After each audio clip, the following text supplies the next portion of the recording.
President Ronald Reagan once said that freedom is never more than one generation away from extinction. I'm Tony Perkins from the Family Research Council.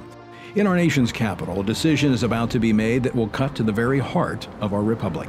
In June, the Supreme Court will rule on the issue of same-sex marriage. The issue is already made for an intense debate across our country. But let's take a few moments to seek the truth about what's really at stake. Throughout the country, the majority of Americans continue to believe that marriage should be between one man and one woman. And even more believe that the Supreme Court should not force all 50 states to redefine marriage.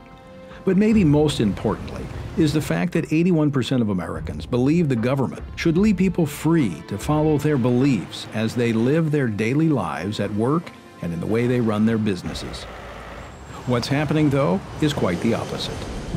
A gal and her mom came in, they sat down, and just like every other time, I said, okay, what's the wedding date?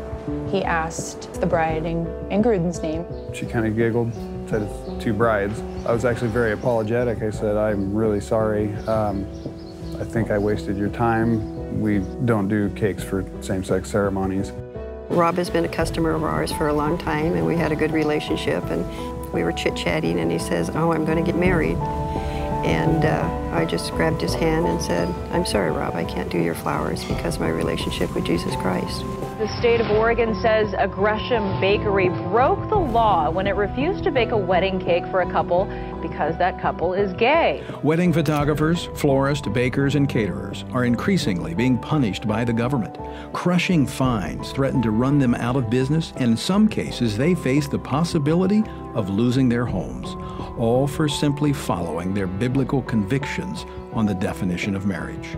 I don't think the founders could have ever conceived a time when someone was told, you can't practice your trade, you can't engage in business if somehow the government doesn't like what you think and doesn't accept your particular faith point of view. The central question becomes whether these choices are legitimate expressions of what it means to be an American, which is to have the freedom to live according to one's beliefs. Congress shall make no law respecting an establishment of religion or prohibiting the free exercise thereof. Or whether these sorts of choices are the antithesis of what it means to be an American. In 2015, is it possible for well-intentioned Americans to legitimately exercise their faith and religious freedoms in a way that also shows love and respect for all people?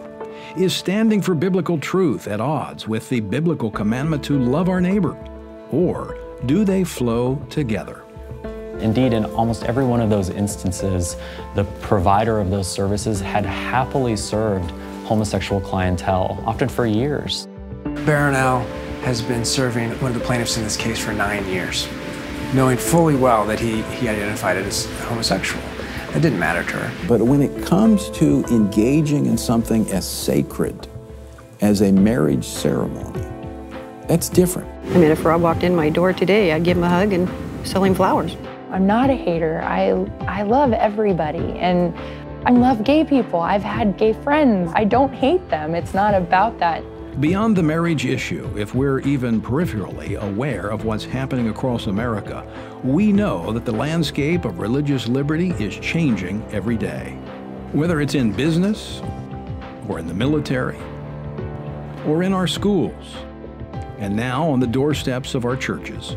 Religious freedom is increasingly taking a back seat to a government-mandated, politically correct way of thinking that marginalizes the freedoms of individual Americans of all faiths. With the Supreme Court about to rule on same-sex marriage, it's time that Americans take a stand here for the religious freedom that's at the heart of both the founding of this country and what should be a truly good and free America today. He's talking about a wall of separation so the state could not tell people of faith how to live their lives. It's time for Americans to become increasingly aware of what's happening with their religious freedoms. If you believe in America, if you care about the liberties we've had in America, you need to understand what they are. You need to understand what they are not.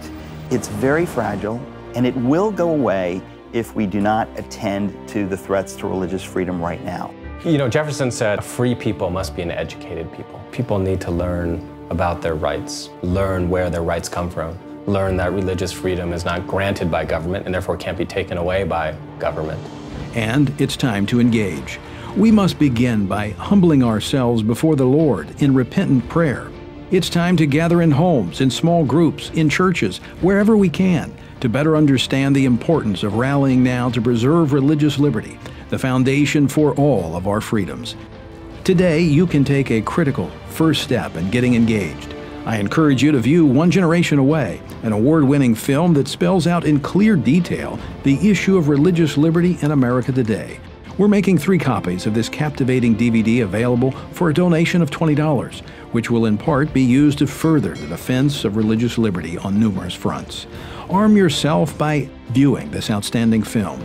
Then be salt and light by circulating the extra copies and discussing this topic at home, at work, and among your friends. It is up to all of us to keep America free for future generations to hear the truth of the gospel of Jesus Christ. Will you join us today? Please make your stand for marriage. Make your stand for religious liberty. Let us all stand today for the truth. Freedom is never more than one generation away from extinction. We didn't pass it on to our children in the bloodstream. The only way they can inherit the freedom we have known is if we fight for it, protect it, defend it, and then hand it to them with the well-taught lessons of how they in their lifetime must do the same. And if you and I don't do this, then you and I may well spend our sunset years telling our children and our children's children what it once was like in America when men were free.